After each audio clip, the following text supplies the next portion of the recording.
Y2K로 세상이 마비될 것 같은 공포가 뒤덮었던 2000년이 지나고도 어느덧 2번이나 강산이 바뀌었습니다.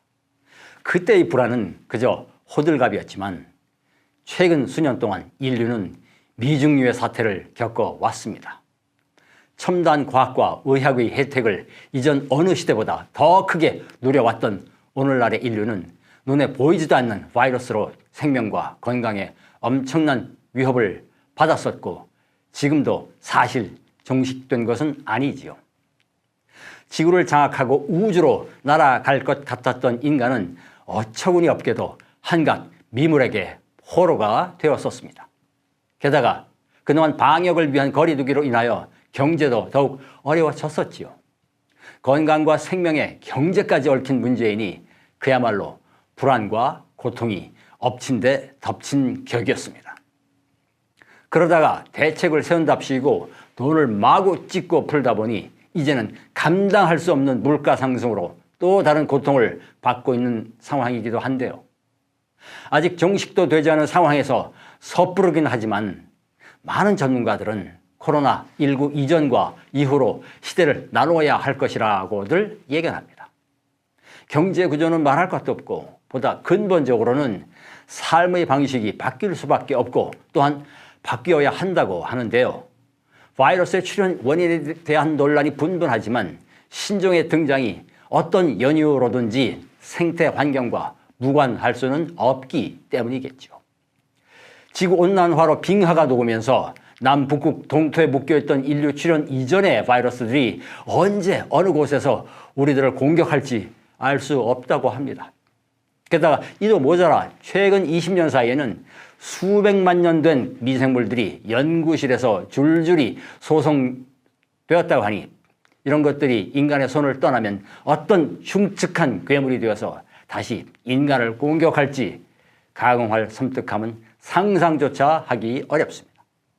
더욱이 우리 몸 안에 서식하는 박테리아 중 99%는 아직도 규명되지 못한 채 아직은 평화롭게 공존하지만 기후와 같은 환경 변화에 의해서 어떻게 돌변할지도 알 수 없다고 하는데요.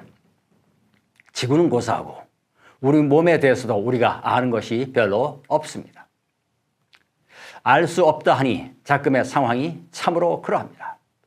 팬데믹에서 엔데믹으로 전환을 선포했다지만 종국의 해결책이 언제 개발되어 안정적으로 작동하게 될지 아직도 모릅니다.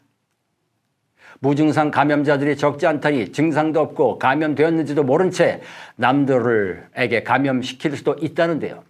게다가 걸려도 면역이 별로 생기지도 않는답니다. 말하자면 없음과 모름이 우리를 애워싸고 있는데요. 더욱 가공할 일은 앞으로 예측을 불허하는 신종의 출현이 더욱 빈번하리라고 하는 불길한 예감입니다. 그러니 지금 창궐하는 바이러스에 대한 치료제와 예방제가 궁극적인 해결이라고 할 수도 없는데요. 온통 없음과 모름이 우리를 겹겹이 둘러싸고 있습니다. 물론 그러한 없음과 모름이 우리를 더욱 두렵게 만드는 것은 그것이 결국 죽음과 무관하지 않기 때문이겠죠. 기실 우리는 삶이 전부인 줄로 알고 살아왔습니다. 삶을 삶으로 추리고 삶을 이루고 있는 있음을 잘 붙잡아 더 크게 만들면 더 좋은 삶이 될 줄로 알면서 살아왔지요. 말하자면 삶 안에서 있음에 대한 알만으로 삶을 꾸리려고 해왔던 것입니다. 그러나 지금 어떻게 될지도 모르는 미중의 사태는 있음에 비해서 없음이 얼마나 큰지 가늠조차 할 수도 없을 뿐 아니라 모름에 비해 우리 삶이 얼마나 초라한지를 여지없이 드러내 주는데요. 덮어버리고 잊어버린다고 해서 사라지지 않을 죽음의 그림자 같은 없음과 모름을 외면한 채 있음과 알만으로 삶을 엮으려 했던 것이 얼마나 엄청난 자가당착인지를 전율적으로 드러내주는 현실이라는 말입니다. 그렇다면 어떻게 해야 할까요? 먼저 모름에 대해서 보다 진솔해야 하지 않을까 합니다. 알을 좀 더 늘린다고 해결될 수 있는 일이 아니기 때문이죠. 잘못 알고 있었던 모름도 있고 아직 알지 못한 모름도 있지만 아예 알 수 없는 모름도 있기 때문입니다. 삶이 그렇게 생겨먹었기 때문이죠.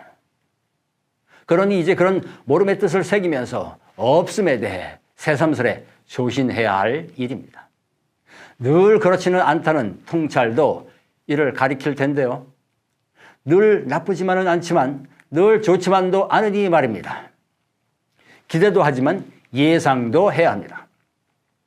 결국 없음과 모름을 더듬음으로써 지금 살아가는 삶을 보다 더 찬찬히 그리고 더 촉촉하게 살아갈 길을 도모하는 것이 마땅하지 않을까 하는데요. 이제는 어디로 가는지도 모르고 그저 달리기만 할 일이 아니니 말입니다.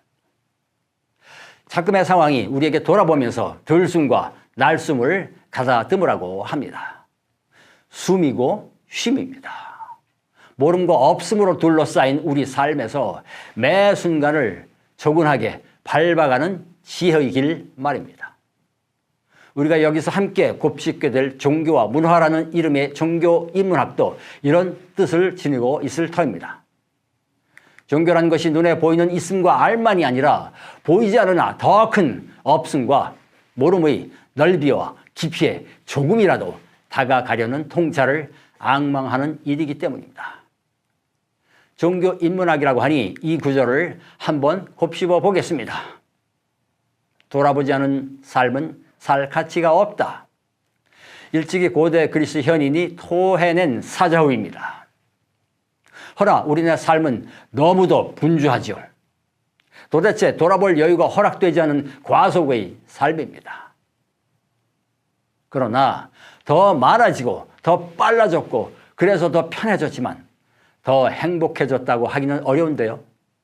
그렇다면 오히려 더욱 되살펴야 할 것 같기도 한데 돌아본다는 것도 사치스러운 언어로 들립니다. 그랬다가는 자칫 경쟁에서 낙오될까 두려워지기까지 하니까 말입니다. 그러나 돌아본다는 것은 꼭 뭔가 잘못된 것을 찾아내서 고치고 바꿔야 하는 것을 뜻하지는 않습니다. 너무 빨리 흘러가고 정신없이 밀려나는 듯한 삶의 흐름에서 잠시 머물러 쉬는 것만으로도 그 뜻이 적지 않겠지요. 돌아본다는 것이 꼭 뒤로 되돌아간다는 것은 아닐 테니 말입니다. 머물러 쉬게 되면 달려왔던 길을 자연스레 되돌아보게 될 것이고 또 앞으로 갈 길을 가늠하는 여유를 갖게 될 것입니다. 설령 아니면 또 어떤가요? 그저 쉰다는 것만으로도 충분히 뜻이 있을 텐데요. 이제 종교와 문화라는 큰 주제로 이와 같은 쉼의 인문학을 함께 만들어 가고자 합니다. 말하자면 있음 뒤에 없음으로 알물 넘어 모름으로 그리고 달림 사이에서 쉼으로 향해 내뻗는 몸짓으로 종교와 문화를 이해하고자 합니다. 감사합니다.